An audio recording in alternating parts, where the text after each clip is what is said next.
The emergency room was steeped in fluorescent hum and urgency, a quiet storm of beeping monitors and muffled footsteps. Dr. Lucas Hale stood at the center of it all, sleeves pushed up, the faint scent of antiseptic clinging to his skin. It was past midnight, but the adrenaline never quite let him feel the weight of time. At 32, Lucas was one of the youngest attending physicians at St. Ives Medical Center, and yet the deep crease between his brows seemed carved from a life lived fast, with little room for rest. He was known among the nurses for his steady hands and softer voice, the kind that slowed a heart even before medicine did. He had come from little, raised by his grandfather after a childhood swallowed by grief. The house had always been quiet, a little too cold, and Lucas had learned to chase silence with purpose. Medicine gave him that, order, a way to touch suffering and give it shape, then heal it. It was just after 1 when the call came in. A woman in her 60s had been found unconscious on the sidewalk in the West End. No ID, no phone, severe respiratory distress. Paramedics said she had collapsed mid-step near the waterfront and was barely breathing by the time they arrived. Lucas was already pulling on gloves as they wheeled her in. Her face was pale, framed by silver-streaked curls matted with rain. She wore a coat too fine for the street, tailored wool, and a silk scarf knotted at the throat. Her hands, though limp, were manicured. Something about her presence didn't fit the usual narrative of the city's forgotten. "She's not homeless," Nurse Delgado murmured, as if reading his mind. Lucas pressed his stethoscope to her chest. The rhythm was wrong, erratic, shallow, pneumonia most likely, maybe sepsis.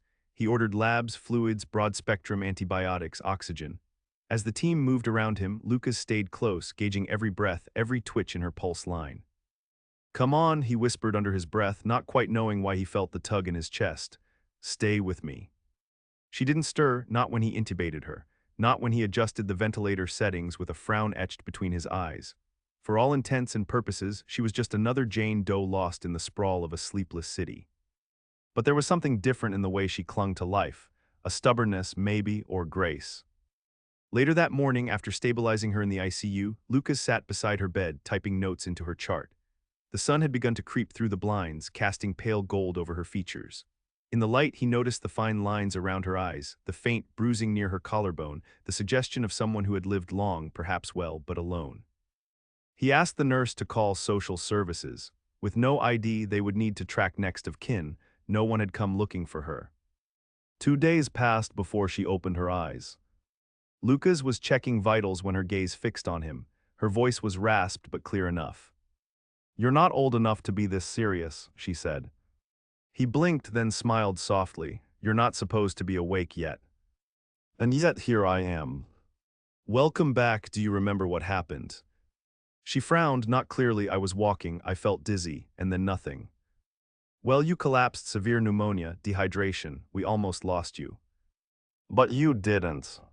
"No," he said, "we didn't." She studied him for a long time after that, as though memorizing the details of his face. The moment stretched oddly quiet for a hospital room. "I'm Evelyn," she said finally. "No last name." "You'll know it when you need to," she said with a small, sly smile. Lucas chuckled and something in her relaxed. He wasn't used to his patients being cryptic, but there was something about her worn elegance, precise speech, that suggested she was used to being known, used to control. She recovered faster than expected.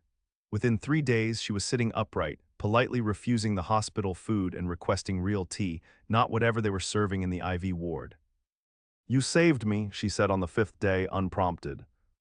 Lucas shrugged. "It's my job." "No," she said, "that was more than duty. I was dying, I felt it. Then you were there and you didn't let go." He looked down, uneasy with praise. Evelyn tilted her head. "You don't take compliments well."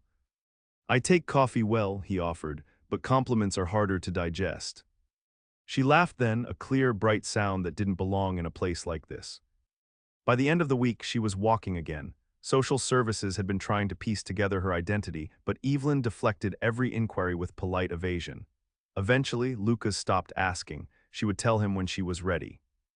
On her last night at the hospital, she called him to her room. "I want to thank you, Dr. Hale, properly." "You don't need to." "But I want to," she said. "You saw me as someone worth saving, not just another old woman on a stretcher." He met her gaze. "Everyone who walks through that door is worth saving." Evelyn gave a small nod. "Even so, you gave me something rare." "What's that?" "Time," she said softly, "and something else, a reason to keep breathing." The next morning she was gone, discharged quietly. No forwarding address, no thank you card, just an empty room and the memory of her hand squeezing his before she left. Lucas didn't think about her for a while after that. Life at the hospital moved too fast to let ghosts linger. But some nights, as he passed that ICU hallway, he wondered who she really was, and why it felt like she had taken something of him with her when she walked away.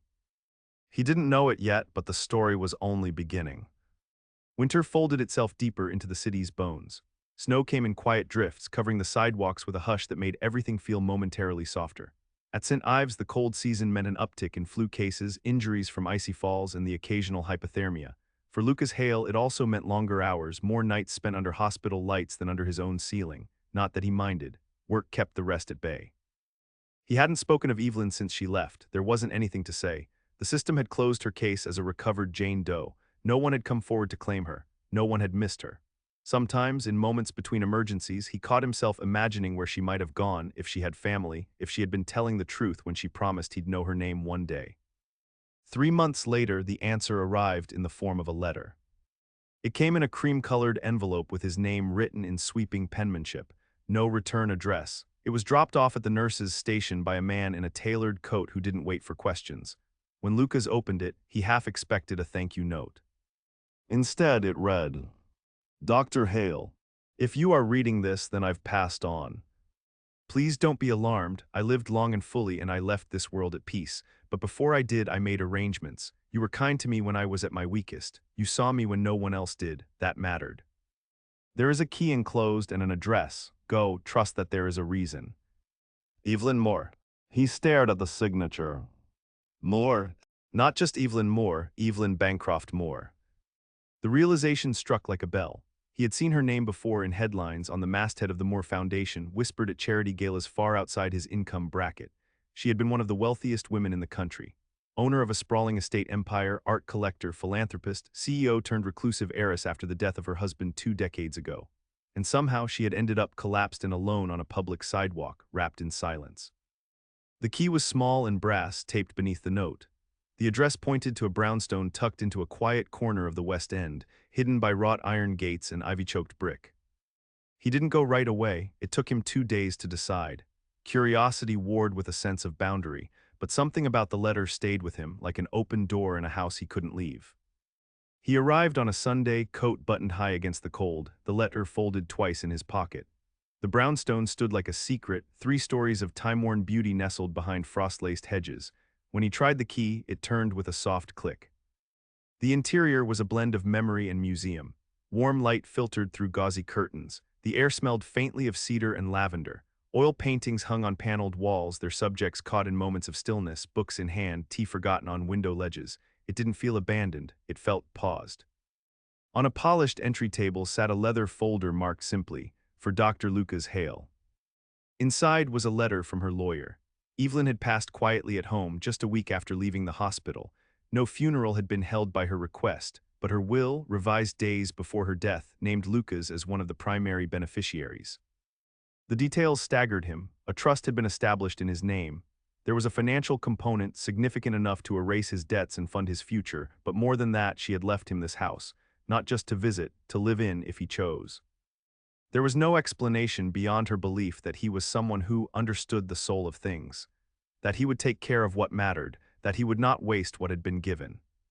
Lucas sat on the velvet-backed chair by the fireplace, heart thudding. It didn't feel like a reward, it felt like a mystery. In the days that followed, he visited in the quiet hours after shifts, wandering room by room. There was a grand piano in the parlor, covered with sheet music worn at the edges. A library upstairs housed books with penciled notes in the margins. In the sunroom, dried orchids clung to their stems beside a silver watering can, and in the study, tucked into a drawer, was a journal. It wasn't marked as hers, but the handwriting was unmistakable. The pages weren't confessions or memoirs. They were reflections, soft, aching pieces of thought she must have scribbled over years.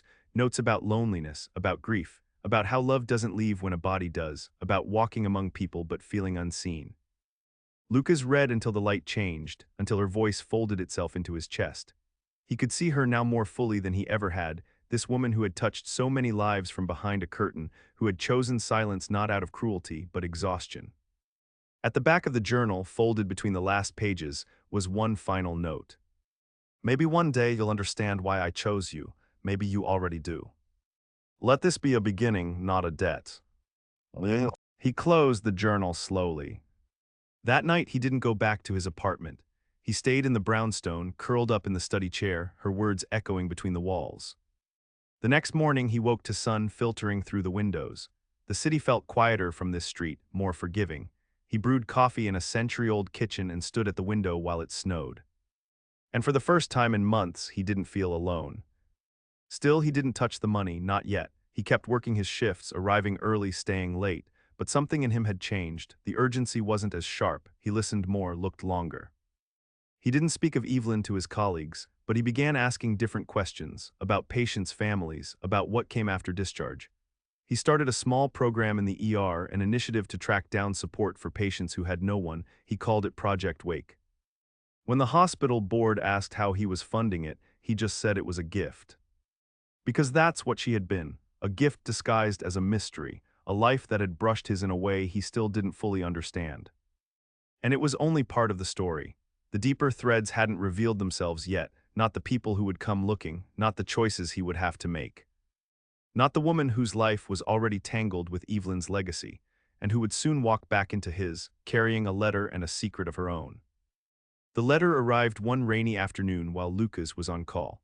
It waited for him in his hospital mailbox, its edges damp but legible, addressed in the same elegant hand Evelyn had written in, though this one was signed not by her, but by someone named Clara Winslow. He didn't open it until hours later, after the last patient had been transferred upstairs and the emergency bay was quiet again. The break room light flickered overhead as he slid his finger under the seal. Dr. Hale, I hope this reaches you gently. My name is Clara. Evelyn Moore was my godmother and for a time the closest person I had to family. I was abroad when she passed. The letter she left me mentioned you by name. She said you saved her life, and that in doing so you unknowingly changed the shape of her final days. She left something for you and something for me. I believe we're meant to meet. There are things about her life that I think you deserve to know, and there are questions I can't answer alone. If you're willing, I'll be in the city for the next month. You can find me at the address below. Clara Winslow. Lucas held the letter in his hands for a long time. He remembered Evelyn's gaze that final night in the ICU, the way it lingered, full of something unspoken. It hadn't been just gratitude, it had been recognition, a quiet knowing. He hadn't expected her to have someone like Clara in her life, and yet as soon as he read the name, it felt right. Of course she'd left a thread behind, something delicate, someone she loved.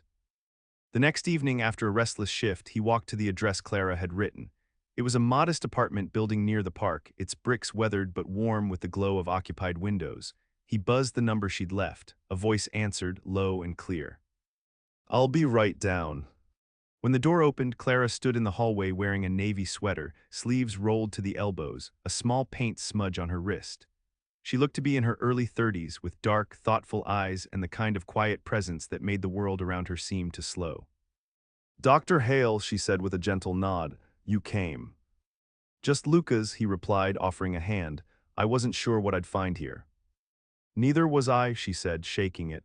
But I think Evelyn intended for us to find something in each other, not in the dramatic sense, just clarity. She invited him in. Her apartment was small but artfully arranged, books stacked beside window sills, a half-finished canvas drying in the corner. There were no photos of Evelyn, but the space felt touched by the same careful aesthetic. Over tea, Clara shared stories he hadn't heard before. How Evelyn had taken her in as a teenager after Clara's parents died in a fire. How she had been fiercely private but deeply kind. How she'd funded Clara's art school tuition under a pseudonym and never asked for anything in return. She hated being treated differently, Clara said, which is why I think she never told you who she was. Lucas nodded slowly. She said I saw her, not just a patient. She meant it, Clara said, her voice softer now. After you saved her, she started writing again, painting a little. She hadn't done either in years. You woke something up in her. Lucas looked down at his cup, steam curling into the air between them. I don't understand why she left so much to me. I knew her for barely a week. Clara smiled. Time doesn't measure impact. They talked until the light outside turned indigo. Before he left, Clara handed him a sealed envelope. She wrote this for you. I found it among her journals. It's not legal, just personal. He waited until he got home to open it. Lucas, If you're reading this, then Clara trusted you enough to find you. I hope you've met her by now. I imagine you two would understand each other in ways that don't need words. There are things I didn't say in the hospital. Part of me was afraid that naming them would break the spell of being known without explanation. But here it is, I was alone for a very long time, and not in the tragic storybook way, just quietly, persistently alone. People saw my name, my money, my foundation, but rarely me. You saw me even when I didn't speak. You looked at me with stillness, and in that stillness I remembered I was human. That is why I left you what I did, because I wanted you to have something soft in return, a life that didn't only ask of you, but gave to you too. Let yourself be cared for, even if it's difficult, especially then.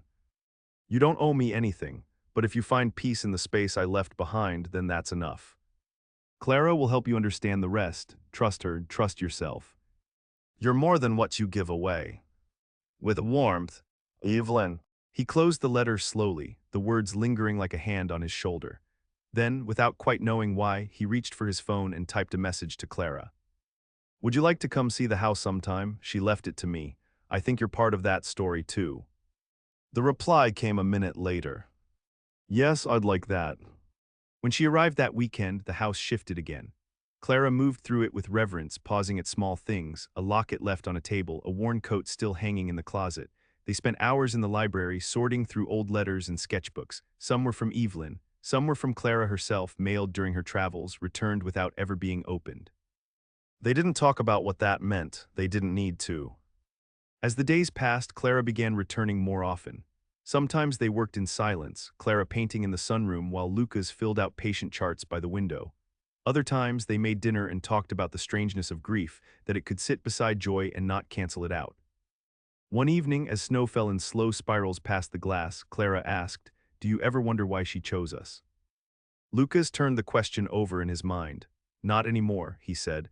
"I think we reminded her of something she'd almost forgotten, that even when you've lost everything, kindness is still a beginning." Clara nodded, her gaze lingering on his, and maybe she gave us to each other. Lucas didn't reply, but he didn't look away. The air between them felt like something unwrapping, not sudden, just slow like spring beneath snow, not romance yet, but the beginning of care that could grow into something deeper, truer. And still there were more pieces of Evelyn's story left to uncover. More names, more letters, a whole trail of silent generosity that neither of them had yet traced. But for now, they stayed there in the quiet, where memory lived in the corners and the future waited like a promise in the next room. Spring came subtly to the west end. The ivy along Evelyn's brownstone began to green again, hesitant at first, then more boldly. Pale crocuses nudged through cracks in the garden walk, and the scent of thawed earth threaded the breeze. Inside, the house felt different now, not museum-like, but lived in. The kind of quiet that holds warmth, not absence. Lucas had made small changes. He kept the paintings where they were, but added his grandfather's old reading lamp to the library. Clara brought in little touches too, a ceramic mug she preferred, a stack of art books left on the sunroom table. Neither of them claimed the space as their own, but it seemed to embrace them all the same. They'd fallen into an easy rhythm. Clara often came by after teaching her art therapy sessions at the community center. Lucas worked his shifts at St. Ives with the same diligence, but there was a softness now that hadn't been there before, a sense that his life no longer began and ended at the hospital doors. And in between the cups of coffee and shared silences, they continued to unpack Evelyn's past. In the basement, hidden behind a false wall in the wine cellar, they found boxes sealed in thick plastic, labeled in neat handwriting. Legal documents, correspondence, a ledger of donations, some anonymous, others traced to causes long forgotten by the headlines, and then a small lockbox tucked at the very back. It held a photograph, faded and creased at the edges. Evelyn younger with a man Clara identified as her husband, Arthur Moore, but beside them stood a child, a boy perhaps 10 or 11 with sandy hair and eyes too serious for his age. "I've never seen this before," Clara murmured, brushing her fingers over the picture. "Who's the boy?" "I don't know." On the back was a date, 1989, and a name scrawled faintly in pencil, Julian. The discovery changed everything. They began piecing through Evelyn's papers more intently. What they found suggested that Julian had been her ward for several years. Not a son, not officially adopted, but raised in her care after his mother died. Letters from schools, medical records, even a few drawings in childish handwriting signed J. But in the early 90s the trail ended. No more records, no mention in her will, just silence. Something happened, Clara said one night as they sifted through a final stack of letters. She never spoke of him, not even once. Lucas looked up from where he sat cross-legged on the library floor. Do you think he's still alive? Clara hesitated. I don't know, but if he is, he deserves to know what she meant to us. Lucas nodded slowly. He didn't say what he was thinking, that perhaps Evelyn's deepest sorrow wasn't the solitude she'd accepted, but the people she had once loved and lost in ways no one ever asked about. They enlisted help from a friend of Clara's, a quiet tech-savvy librarian named Sam who had a knack for research and a soft spot for lost stories. It took weeks. Julian's full name had been redacted from most public records, but finally a lead emerged: Julian Farrow, currently residing just outside Providence, Rhode Island, a teacher at a charter school, no criminal record, no lawsuits, no obituary. Alive? Clara called first. She didn't explain much. Just said she had known Evelyn and that there were things he might want to know. He was hesitant, guarded, but eventually he agreed to meet. Lucas drove them up the coast on a clear morning in early May. The trip felt like a quiet exhale. Trees arched overhead and Clara sat beside him, one hand resting near the window, sunlight spilling through her fingers. Julian met them outside the school, wearing a simple gray jacket and the cautious expression of someone long practiced at waiting for the other shoe to drop. His hair had thinned a little, but the eyes were unmistakable. Older now, wiser, still watching the world with that same guarded intensity. He listened without interruption as Clara explained who they were, that Evelyn had passed, that she had left behind letters, gifts, an unfinished story, that she had never stopped remembering him even when the world forgot. I thought she was dead years ago, he said, his voice flat but strained at the edges. You disappeared from her records, Lucas offered gently. We didn't know what had happened. Julian looked down at the sidewalk. I ran away when I was 15, thought I didn't belong, thought she'd try to fix me like everyone else did. When she didn't come after me, I figured that meant she agreed. She never stopped caring, Clara said. We found drawings you made, letters she kept, donations in your name to the school she hoped you'd attend. She didn't look for me, Julian said, more to himself than to them. She grieved you, Lucas said quietly. Sometimes love looks like absence when you're afraid to cause more pain. Julian didn't respond for a long time. Then he asked, why are you telling me this? Because you mattered to her, Clara said, and because maybe she wanted you to find your way back, even if she couldn't lead you there herself. Julian didn't cry, he just nodded once. A slow, deliberate motion, like turning a page after years of letting it sit unread. He didn't accept their invitation to visit the house, not yet, but he took Clara's number and the photograph and said he might come down one weekend. As they drove home, Clara looked out the window for a long time before speaking. She loved deeply, she said, even when it cost her. So do you, Lucas replied. She turned to him, startled. You love with your whole heart, he said simply. I see it in everything you do. They didn't speak again until they reached the city, but the silence wasn't empty. It held something unspoken and growing. That week, Lucas found himself lingering near the sunroom while Clara painted, watching how the light caught in her hair, how her brow furrowed when she mixed colors, how the quiet between them had shifted, not from comfort but from longing. One evening, as he stood in the doorway, she set her brush down. Do you want to know what I see when I paint you? She asked. His breath caught. You paint me. She nodded. Not your face, just what you carry, the quiet, the steadiness, the part of you that keeps giving even when you're tired. Lucas stepped closer. The space between them felt charged. And what do you see? He asked. Clara looked up at him, eyes soft. Someone who deserves to be held, too. He didn't reach for her, not yet, but his voice when he spoke was quieter than he meant. Stay. I'm already here, she said. And the room felt full, with light, with memory, with something that hadn't been named but had always been waiting. What neither of them knew was that one last letter was still hidden. One final piece Evelyn had left tucked in the pages of a book, waiting to reveal not just her story, but the truth about how all of theirs had always been connected. The letter was found by accident. Lucas had been shelving books in the upstairs library one warm afternoon in June, replacing a few novels he'd borrowed, when a slim hardcover slipped from the shelf. It was The Winter Keeper by Evelyn Bright, a book neither he nor Clara had ever opened. As he bent to retrieve it, something fluttered loose from between the pages. A folded piece of thick cream paper, yellowed at the edges, sealed with a wax stamp that had cracked slightly with time. His fingers stilled around it. He called for Clara. She came quickly, wiping her hands on a rag, a streak of deep blue paint across her forearm. He didn't speak, just handed her the letter. She turned it over slowly. Her name was written on the front in Evelyn's unmistakable cursive. She sat down, legs curled beneath her, and opened it carefully. Lucas sat across from her, silent, waiting. As she read, her expression shifted, first stillness, then a tremble in her lips. She reached the final line and paused, holding the letter to her chest for a moment before offering it to him. "It's for both of us," she whispered. Lucas took it and began to read. "My dear Clara and Lucas, if he's still beside you. This letter is the last of me. I tucked it here knowing that if you found each other, you'd find this too, because the stories we carry don't always come in order. Some arrive after we're gone, in the hands of people who were never meant to meet but do. And when they do, they carry us forward. Clara, I never said this enough. You saved me too. You gave me laughter when I thought my heart had locked itself away forever. You reminded me of joy in the smallest things, watercolors drying on the window ledge, shared breakfasts, silence that didn't hurt. You were not a second chance. You were a first gift I finally had the wisdom to keep. Lucas, my still water, my unexpected grace. You were never meant to be part of my story, but then you were, and everything opened. I didn't just leave you a house, I left you what I couldn't finish. My work was always done in shadows, anonymous giving, quiet support, but I see now that stories matter, names matter, and love, even unspoken, matters most of all. You two together, you are the stewards of what I began, not because you owe me, but because I believe in the way you see people, and because I believe you see each other. Whatever form your future takes, let it be one of choice, not obligation. Let love be something that holds you, not something you hold up with tired hands. I'll never stop being grateful for the time I was given at the end. And for the two of you who showed me what it meant to be seen, completely, honestly, quietly. Live wells love well. Let the story be yours now. All my love.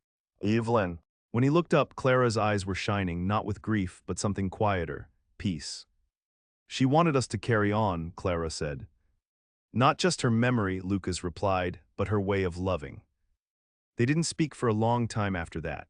They just sat there in the light-filled library, the letter between them, the hush of the house around them holding the weight of the years, the softness of what was left behind. That night they cooked together for the first time. Pasta badly measured with too much basil and not enough salt. They laughed over the smoke alarm, ate by the windows with their bare feet touching under the table. Lucas poured wine, Clara lit a candle. Neither said what was happening between them. It didn't need to be named anymore. Later, as they washed dishes shoulder to shoulder, Lucas looked over and said quietly, "Stay, not just for tonight." Clara smiled, her hands still submerged in warm water. "I wasn't planning on leaving." It wasn't a declaration. It was a promise in the shape of an ordinary moment. Weeks passed and life bent gently toward something new. Lucas began working fewer nights, teaching residents, mentoring younger doctors not just in technique but in how to listen, really listen. Clara expanded her art program, bringing workshops into hospitals and shelters, places often overlooked. They co-founded a small foundation in Evelyn's name but with their own hearts guiding it. It wasn't grand, it wasn't flashy, but it reached people the way she once had, quietly, directly, deeply. Julian came eventually. One Saturday afternoon he showed up on the doorstep looking more at ease than before. He stayed for hours, walked the garden paths with Clara, sat on the sunroom floor with Lucas looking through old photographs. He didn't say much, but before he left he placed a hand on the doorway and whispered, "Thank you for not letting her be forgotten." Clara wrapped him in a hug. Lucas simply nodded. It was enough. Seasons turned, the garden bloomed and faded and bloomed again. One evening, a year after Evelyn's death, Lucas stood in the doorway of the library, watching Clara add the final strokes to a painting she'd been working on for weeks. It was the house, their house, soft light in the windows, ivy climbing the brick, and through the front glass, two figures sitting across from one another, no faces, just shapes held in the same room, tethered by something invisible and infinite. He stepped forward, wrapped his arms around her from behind. "She would have loved this," he said. "She does," Clara whispered. "Somehow I think she's still here." And maybe she was. In the shape of the quiet, in the corners where laughter now lived, in the care that moved between them like breath. They didn't chase happy endings. They lived gently into them, step by step, day by day. Love didn't arrive like lightning. It arrived like this, softly, steadily, in the spaces made by kindness and kept by choice. And when Lucas kissed her that night, it wasn't a beginning or an ending. It was simply where they were. Together,